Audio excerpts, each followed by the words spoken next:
ब्रह्ममुरारिसुरार्चितलिङ्गं निर्मलभासितशोभितलिङ्गं जन्मज दुःखविनाशकलिङ्गं तत्प्रणमामि सदा शिवलिङ्गम्।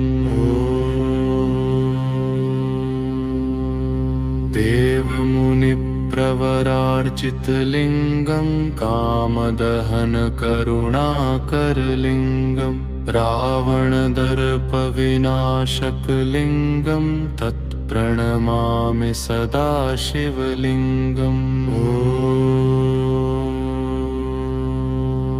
सर्वसुगन्धिसुलेपितलिङ्गं बुद्धिविवर्धनकारणलिङ्गं सिद्धसुरासुरवन्दितलिङ्गं तत्प्रणमामि सदा शिवलिङ्गम्।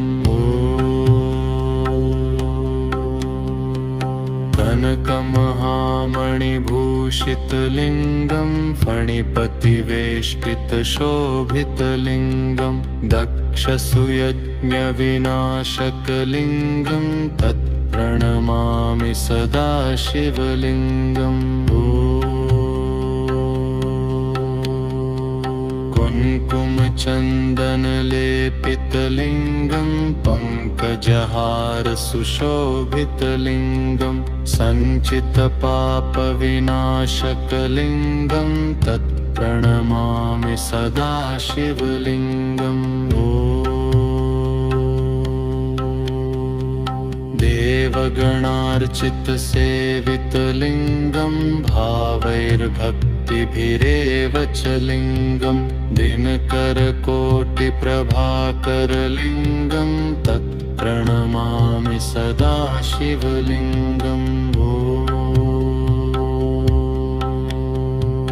अष्टदलोपरिवेष्टितलिङ्गं सर्वसमुद्भवकारणलिङ्गं अष्टदरिद्रविनाशकलिङ्गं तत्प्रणमामि सदा शिवलिङ्गम्। सुरगुरुसुरवरपूजितलिङ्गं सुरवनपुष्पसदर्चितलिङ्गं परमपदं परमात्मकलिङ्गं तत्प्रणमामि सदा शिवलिङ्गम्। लिङ्गाष्टकमिदं पुण्यं यः पठत् शिवसन्निधौ शिवलोकमवाप्नोति